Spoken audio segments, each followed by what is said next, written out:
Oh, we have 10 power again. Can we do anything? No. Do you know what? I do like this system. It is interesting to kind of try and build your support.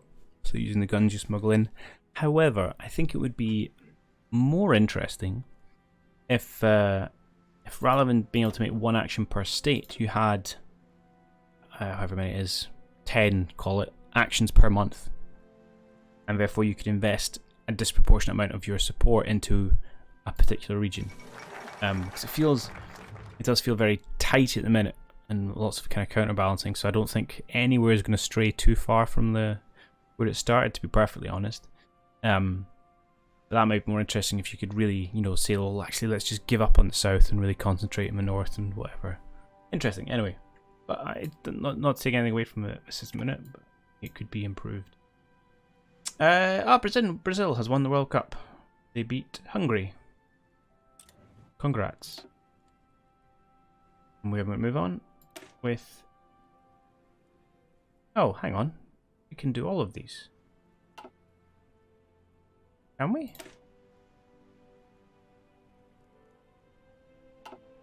Interesting. I did not realize that. It's only these we can't do, but we can do all this stuff. Political power, support. Ah, okay. Well, let's do that then. We'll hold off this for just now. HMLR is, despite the name, not united by dedication to the restoration of the Queen, even if a significant portion of the membership supports it. In a movement with communists, republicans, and even a handful of fascists who have seen the light, what unites HMLR is the figure of Claude Auchinleck, known to most simply as the boss. Almost nobody outside HMLR's upper ranks is aware of the former general turned MP. The former general turned MP leads the greatest rebel group in the Isles, and they would like to keep it that way. Claude Auchinleck united those who believe in a free England through sheer unwavering will. He's kept his position by keeping the movement alive despite many attempts by the collaborationist government to ensure the opposite. HMMLR answers to Auchinleck and no one else. At least we're getting some more additional support that way, so I'm happy with that.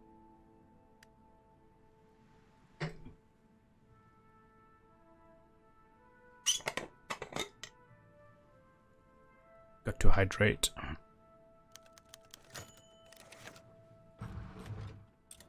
More guns.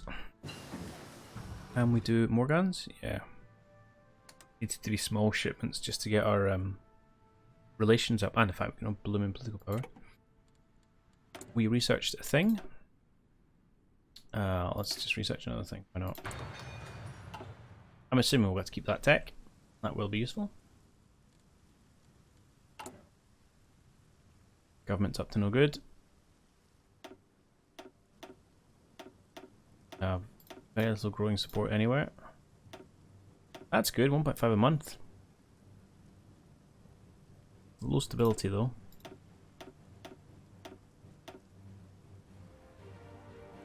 July is the next one, so let's be through a few days. We jump up to 5, but then lots of things happened. Oh, here we go, the collapse of the triumvirate. Bombing of the Triumvirate Conference in Malta. The alliance is broken, so Iberia, Italy and Turkey have fallen apart. Well, a bit of interest for the world. Yeah.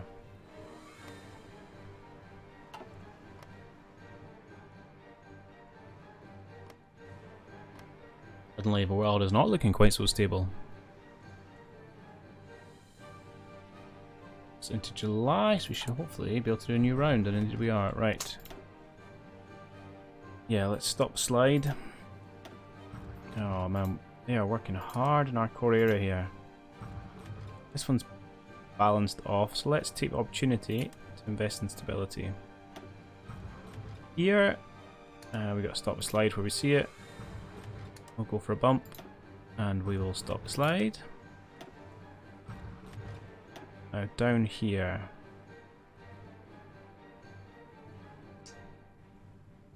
I'm not sure what we want down here. Oh, actually, we've got some good progress. Let's maybe just see if we can't build upon that down in the south. Yeah, I think this place is probably a lost hope. Let's just maybe boost up stability then. We have a weird thing where it's all stable in our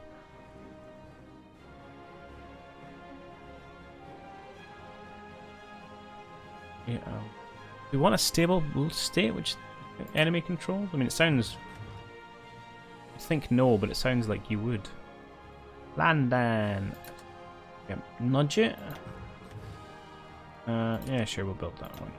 Going for growth in the south and just flat up chunks in the north, or the Midlands, really. Okay. Speed onwards. At least it's only a disruption of their guns. Good, I'll take that. Of the triumvirate. They're not at war or anything. Well, it's not falling apart. Not just yet. Okay. A barbaric request. Oh, we're back to Olivia and Matilda.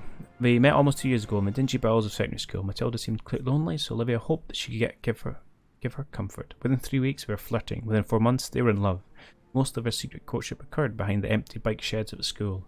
Empty for a lack of bikes students can afford. Today was the last day of sixth form for them both. The rest of her students had cleared off, and here she was, behind the bike sheds, waiting again. Olivia always arrived first. Matilda was always the careful one. Olivia wondered how she'd take the big news, but Matilda had always promised to always with her after all. And there she was. Matilda trudged around the corner, looking clearly exhausted after a difficult final exam. She sat down next to Olivia and leant on her shoulder, breathing out. "You look tense," said Olivia smilingly. Matilda, smiling, already laughed a tad. That could be considered an understatement. "How'd you assume you did?" she replied. Why bother? I probably failed, but darling? What is Olivia? She said quizzically, moving up from Olivia's shoulders. "I want to join the resistance." "Terrorists? Why do you want to join that awful organisation, Olivia? You should know better than that." "They aren't terrorists." "Well, I'm afraid, Olivia, we are. Listen, I have a mate in resistance. His name is Paul. The government has only lied and spread mistruths about him. I want to fight for what's right." "Olivia, you can't." "Matty, you know there's no future for us like this. We'll be found out, put in prison, or we'll be shot first. And if I'm getting shot, I'd rather get shot, making a difference to this ghastly place. Please, please come with me. For me, at least." Olivia clasped Matilda's hands and stared deeply in their pretty blue eyes. "For us." Matilda stared at the wall and thought for a couple moments. She opened her mouth to say something. "I'm coming with you." Cool. Yeah, we'll take some blood to power. Oh, I didn't read that.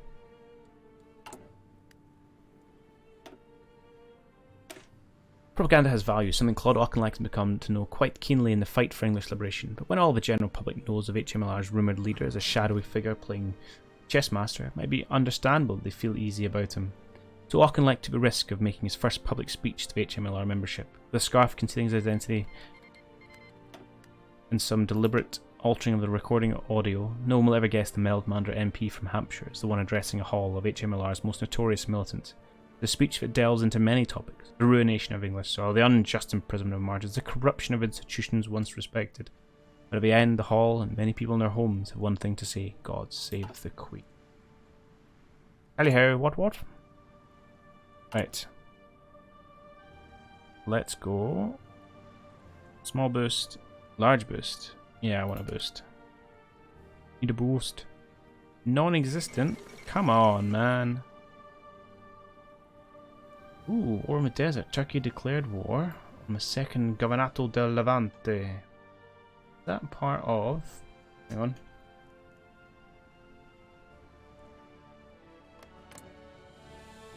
No. Not part of the sphere. Interesting. Alright. It's the first fallout of the triumvirate falling apart.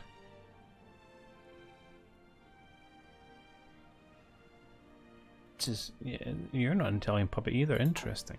Okay. Where does your influence end? Which is a good opinion. Okay. Okay.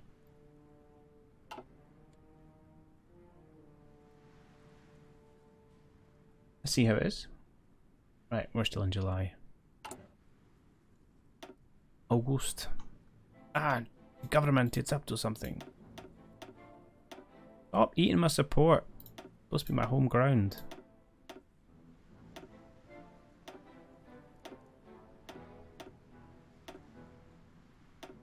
I wonder if the percentage matters or if it's purely if you can flip it. Who knows? Moderate. Right, let's maybe save up. See if we can get a medium shipment. Like now. Excellent. Excellent. A lot of volunteers. As a member of Parliament and war hero, Claude Auchinleck is afforded a certain respect by much of England. He was the last man standing in Carlisle after all, and as such he has become the patron of several charitable organisations in addition to hosting many public events. It is merely a coincidence that HMLR recruiters are also frequent these events, in that Auchinleck often speaks to those who have reason to be disaffected from the current social order. Auchinleck knows that HMLR cannot rely entirely on its extant forces. When the day of liberation comes, every man who can hold a rifle will be needed. Thanks to his efforts, there may be a few more than expected. 5 support in a couple of places. I'll take that. Where's that going to come in? Sussex? I'm not sure that's going to do much. I can write that one. Maybe Gloucestershire. That'll be alright. We'll be alright. Like here, we're just so back and forth. They do their one, I do mine.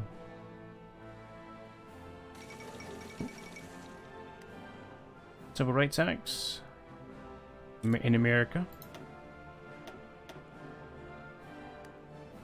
Oh, we're still July. That's right, 31 days in July. I knew that, honest. A new research. And more research. Okay, let's quick look at that. So we can't get that. Let's make this. So if we could go down. But Parliament's not really building any of that stuff.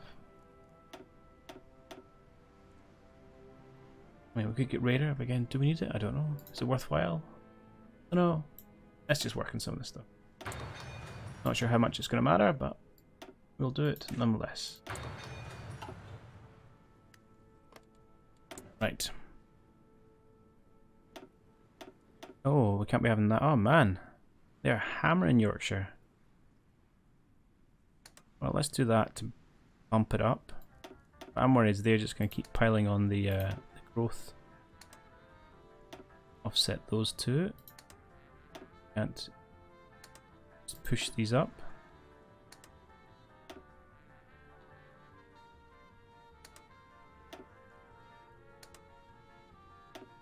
Not sure I meant to do that, but there you go. That one is just sliding against us, so we prepare it stability then. And here, London, see what we can do. Okay. And no, I want to save my points so we can maybe get a large shipment. So when do we get our next influx of political points? There. Oh, we get a political point gain. Perhaps should have done that one first, to be honest. Try, we can do that next. Bunch of little support. It's good sponge stability. Oh, that's tempting actually. That's just 10 support. That's, I'll say 10 support and 50 stability in 2 places. And that's 1, 2, 3, 4, 5. So it's well, if you add up 12.5 support, 20 support, and 30 stability, or 10 support. Unless they have some effect that I don't know about, that one just looks better.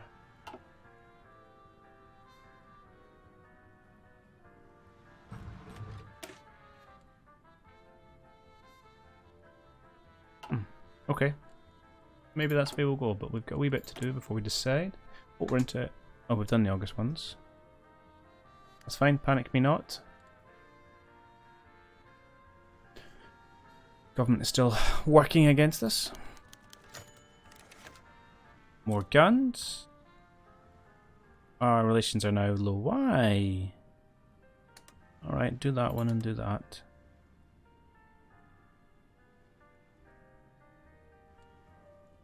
Me no likey.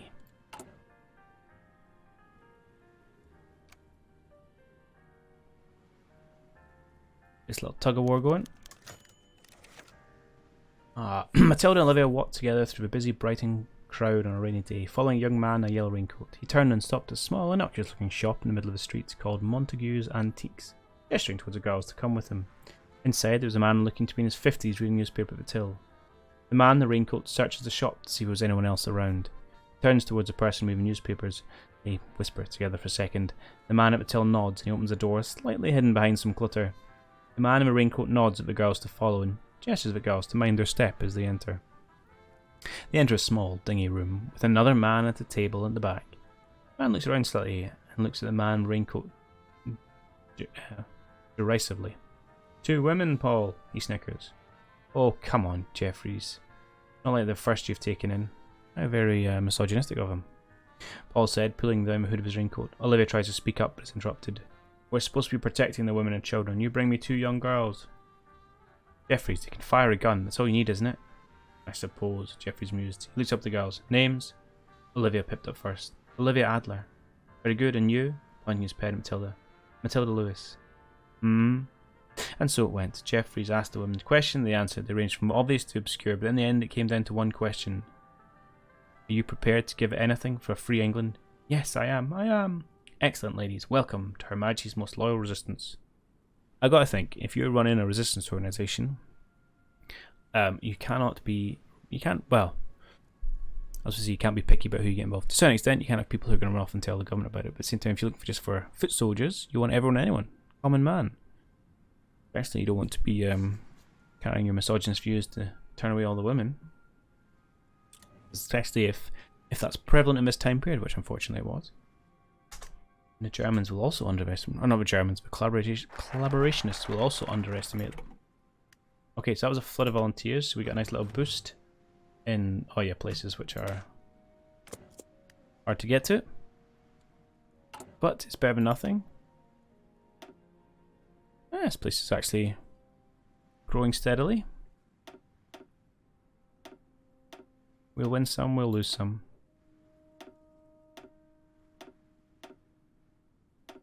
That's hurting me. These slides. More guns. And the Independent Labour Party has won Scotland, taking it away over from the SNP. Fair enough. Yeah, one day we will take it back ourselves. I would like to do the moderate shipment, and you will give me political points. I'll wait for that.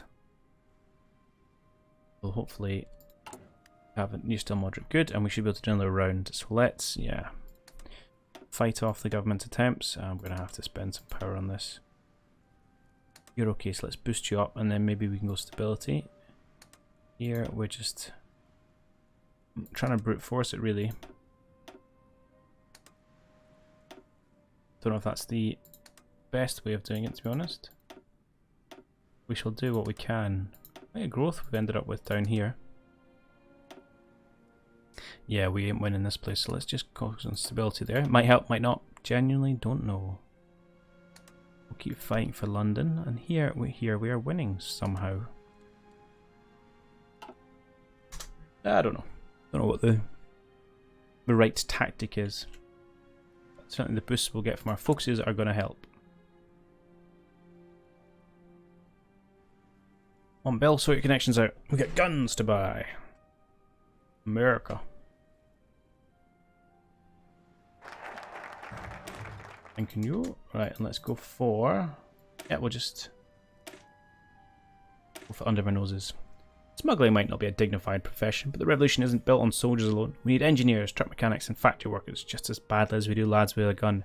And coming up with supplies in England can be a bit hard these days. Hence why the southern dockyards and their constant flow of ships are so important to us. With forewarning, we can get a shipment of old Yank rifles from dockside Liverpool to London or Carlisle in 2 days. Less if we don't have to bribe the fascist guards. Of course, our ability to get to and fro comes with some other uses too. More than one fascist official has gone missing on an evening stroll. More than a few others will join them. Good lad, Bill. Right, we should be able to now get some medium guns. Yeah, we'll do a reach out as well. We've done our September lot, so now we can just go until October. Really? What's this all about? Oh. I mean, you're a despot. Annex estate. Interesting. I suspect that will be rather one-sided.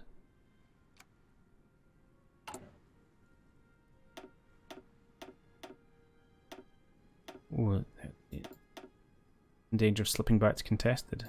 We can't be having that.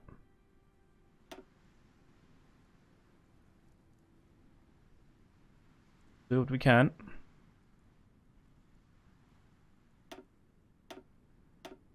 Yeah, oh, -1s. We'll see where we go. See where we go. Gotta have faith in an English uprising.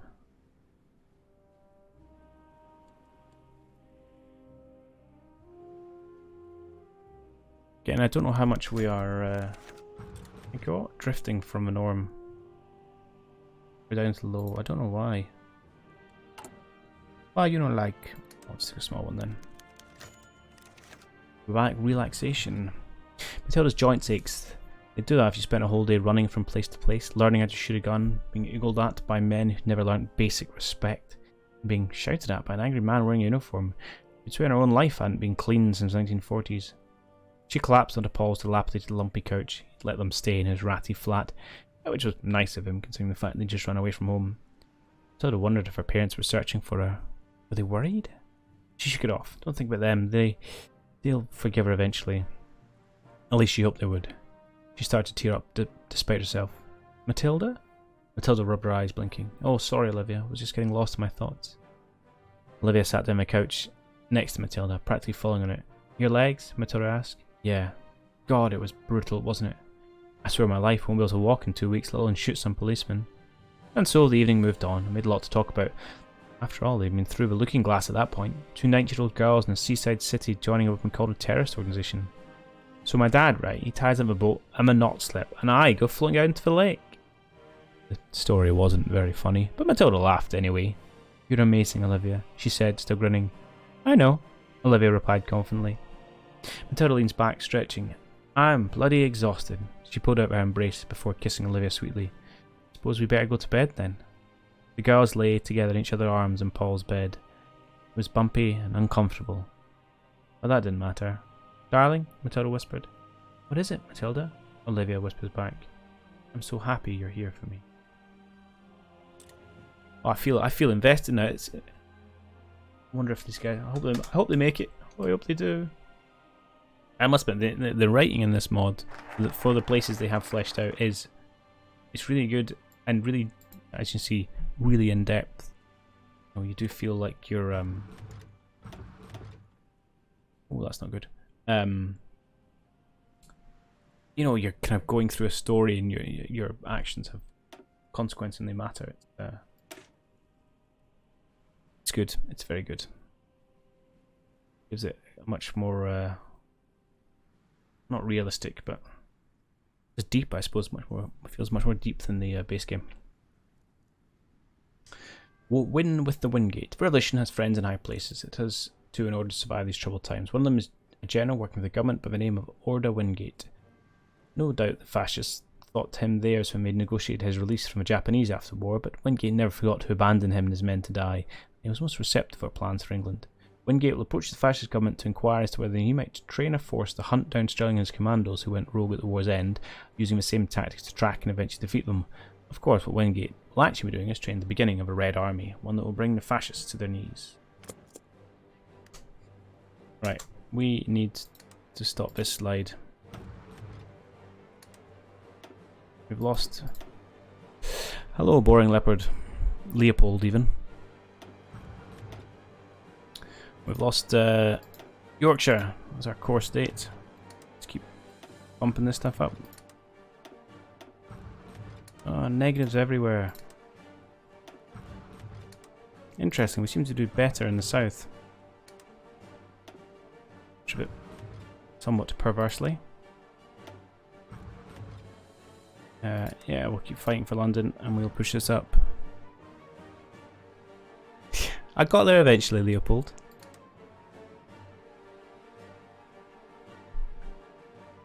I guess you get that a lot.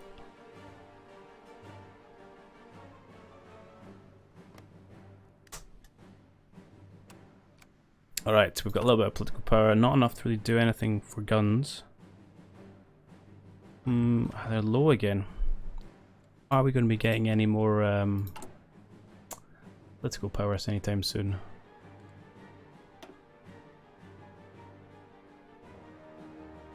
Not really. We do get more support though, so that's good. Oh yeah, we get loads of support down here, okay.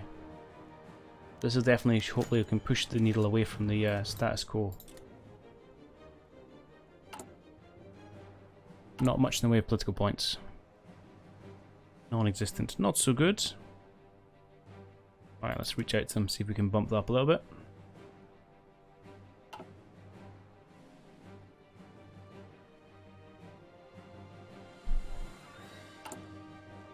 We will have to make a decision on where we're going to support.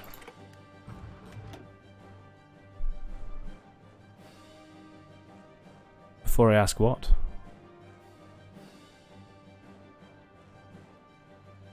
Okay.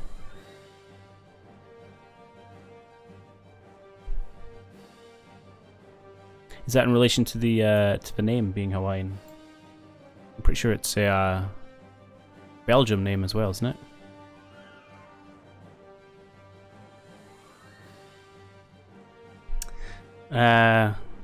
Okay, so we've got to either go for the Midlands, staying in the north, or moving south. And I had been tempted to go for the Midland option because that's what we've been trying to do. But yeah, just looking at the effects, that only gets you 10 support in one place. Well, this gets you 10 in 2 and stability. That one just gets you a little bit of support. So I think this is definitely going to be more beneficial. Claude Auchinleck fought the last battle of united Britain around Carlisle, a desperate defence that culminated in him being forced to capitulate only as the official surrender was signed, buying time for Wimberley to retreat into Scotland. The north is his home as easily as London. It's where HMLR has built up a substantial network of support before even contacting Alexander and Stirling.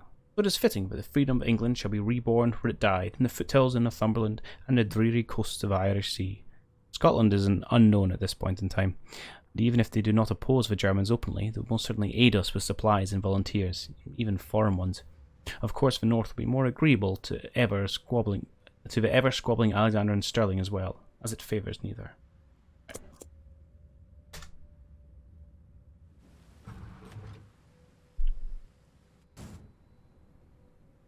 Question around what is Hawaii in this mod? Part of Japan, I'm afraid. So you might not like being American. I don't know if you'd rather be Japanese though. Probably neither. Probably just want to stay being Hawaiian. So America beat up Ghana and just imposed a conservative democracy.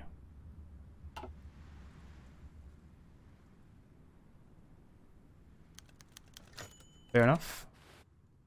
Oh, many things. Right, let's start with this one. A night to remember. The Anglo-Scottish mortar may not have been the largest in the world, but it felt like one of the most defended. The pillboxes and watchtowers dotted the Scottish side, while guardhouses and patrols walked among the English side. However, these limitations led to great creativity between members of HMLR and their Scottish benefactors. A truck had sat on the border. 2 Scottish members of the armed forces. One of them was leaning against the tailgate, smoking, and one was sitting in the driver's seat, clutching his weapon. They'd been told HMLR agents would show up to collect the shipment, but they'd been late. Gunshots then broke out from the woods, and out came some men haphazardly put together clothes with rifles and bags. After them were English soldiers looking for the intruders. Scots from the back jumped into the truck to hide. If this deal had been busted, a crisis could develop. Luckily, after a few tense minutes, the soldiers assumed they'd been refugees attempting to jump the border and walked away. Not the problem they thought. 2 Scottish soldiers waited tensely before they got out of the truck. Out of the bushes on the border came out HMLR soldiers, one sent to retrieve the weapons. 2 Scots laughed and asked the men if they'd been sent by Charlemagne. The men replied with a resounding yes. After this, the 2 Scots nodded each other and handed over the weapons. After this, the 2 groups had a conversation about the future of the Isles before alcohol had been exchanged between the groups as a sign of camaraderie. A toast was done to HMLR before the agents disappeared in the woods. Last much calmer than when we had arrived. Slight miswords there, that's okay. The beast stirs. Oh well, good on Scotland supporting us, I appreciate that.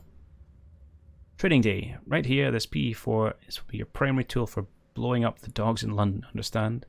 The instructor yelled at his class for Her Majesty's most loyal resistance soldiers. Resistance had come to Scotland for help, and this they received. In many ways, from explosive training to being trained to use newer weapons of war, one of the members of resistance had seemed to fall asleep as the instructor was talking about an explosive device. The Scot noticed this out of his corner of his eye and set down the explosive and walked over to the resistance member. The sleeping member had spare fatigues given to them by the Scottish military. The instructor slammed his hand down on the table, and the soldier woke up, startled to see a burly Scottish instructor stare at him. The instructor then screamed at the soldier who was sitting down in his chair. The instructor went on and on about how will they liberate England if they can't stay awake. He then walked back up to the front room and continued his explanation. The soldier who was sleeping had jolted up in his chair to watch and learn. Barely see a slight smile in the corner of the instructor's mouth. Cool manpower, although silly bits going in this manpower pool is I'm assuming that's still the government's one, which we're trying to oppose and overthrow. Right. This is lots of grey. I don't like lots of grey. We need less grey, more blue. Although we should get some of it once this next focus kicks in.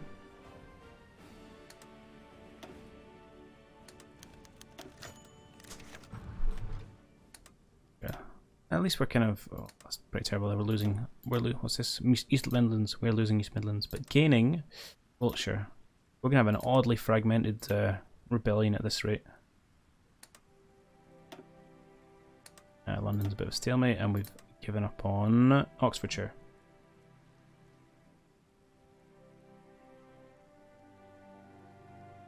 Alright, let's see how Matilda and Olivia get on. The feeling of a gun in her hands was a familiar feeling, but a new one like this. In her father's escapades, he would drag Olivia to shoot clay pigeons, and occasionally he would let her hold the rifle. This wasn't a weapon for support, it was a weapon to kill. Her hand shook slightly, her pulse quickening with every step into the factory. She held her breath slightly, trying not to make a sound. She glanced around the corner. It was full of workers, but more importantly, 4 police officers, positioned around the front entrance. They were prepared. The police been intercepting the radio transmissions? She ducks back around the corner and holds up 4 fingers to the men behind her. They nod. 2 of them duck behind the back, firing 2 gunshots in the air. Hearing the shots, 2 of the guards run out the front door, going expeditiously around the back for an ambush. 2 more of her comrades run inside. This factory is now under occupation of Her Majesty's most loyal resistance. Surrender now, or we will not be afraid to use lethal force. The officers, caught off guard, fired randomly and missed, before being immediately accosted with a barrel of a gun to their heads. Workers scattered, while Olivia ran to secure the front door. It was too late. The guard stumbling through the front door before she could get to it. Olivia staggered backwards, shocked, before a bullet tore through her leg. It burned. Why did it burn? A girlish scream erupted from her mouth. She fell to the ground unconscious. Her comrades immediately retaliated, lodging a bullet in the officer's skull. 2 guards who were hostage dropped their weapons while shouting of surrender. "Get the girl, get the ammunition and go," one of the parsons muttered, glancing over his shoulder at the rest of them behind, and thus HMLR sweeps into the night carrying a casualty home. Dark times indeed. Our political point situation is pretty poor. They don't much like us, so we're going to spend a little power on that. And these OFN lot are hard to keep happy. Ah, excellent. Staying in the north, so that should have bolstered. North indeed. Sweet. Much more stable. Place isn't stable. And much more blue. Good. And we want to keep making places blue, so we can get a bunch of guns. We can sort out Sussex. Make the OFN like us more. More support, more guns, more political power. Okay, stability must leave off 70. Wow, that's okay. We need to focus on that. Newcastle must be above 60, which we probably can get to relatively easily, and Oxfordshire must be above 60. Okay, targets to aim for. Let's just go with, let's go this one, see if we can't give a boost. Support and stability. Sussex. Aside from Coventry, you'll be hard pressed to find a more accursed part of England. Must be why Stirling loves the place. Loves the food, the atmosphere of the silly little traitors running about like headless chickens after we blow up a convoy.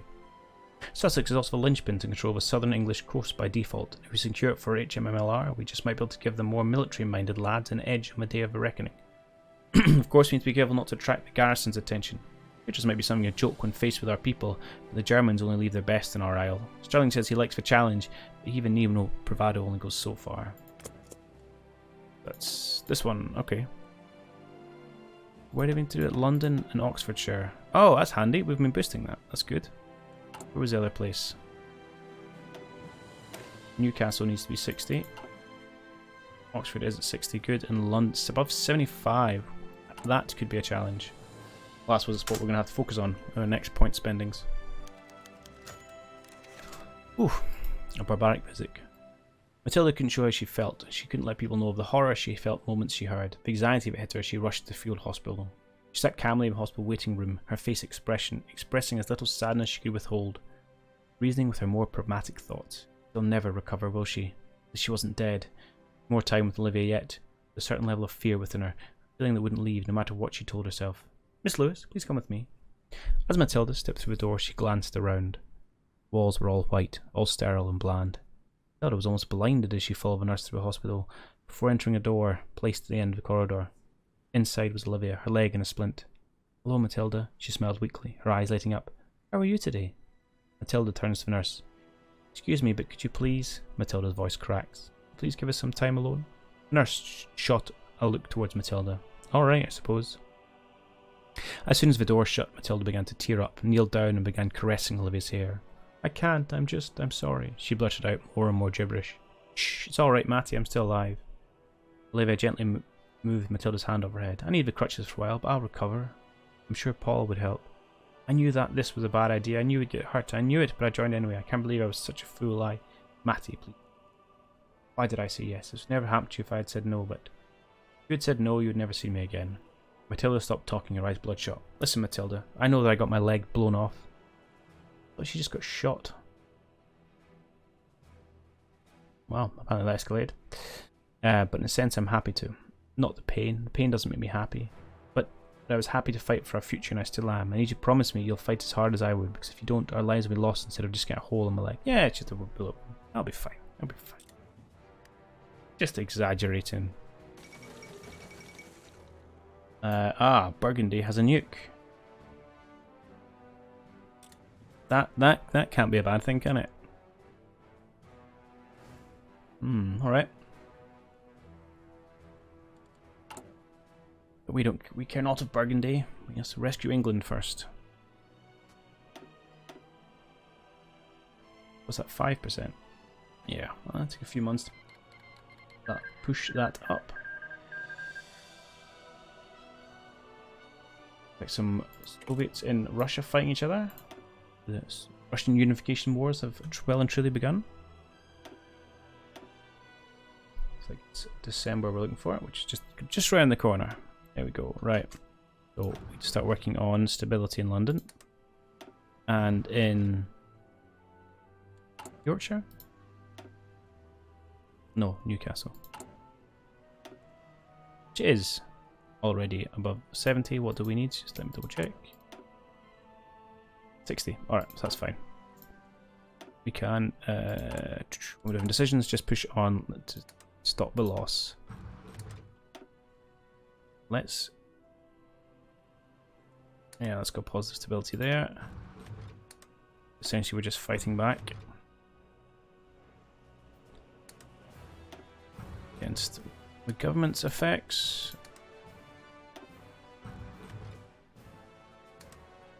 Seems to be getting a little bit of headway down here at least, although stability is terrible. Yeah, I'll do that, why not? Good. And we get a boost in Sussex. Cool. Although we've actually supposed to played on the wrong side of the tree because we can't do this one first. So let's maybe down one of these lines. So we can definitely do that one, but let's do this one while we've got Oxfordshire high. We need all of these. Okay. Start with Canada. Actually, read it. Canada is famously the home of a reactionary monarchy which opposes the fascist monarchy, one which might suppose is an improvement of sorts. More importantly, for left resistance and by extension HMLR, the Labour underground has significant contacts in the former Dominion. Most of this support is political, legitimising our struggle with the XL community and Canadian government, but a significant amount of our material support originates from Canada as well. Bill Alexander is of the opinion that the revolution needs allies to survive, and thus far, Few can call him incorrect. Given the events of Cable Street, Canada is a valuable lifeline. It may be time to start making extensive use of it. Give some Canadian some guns, please, Canada.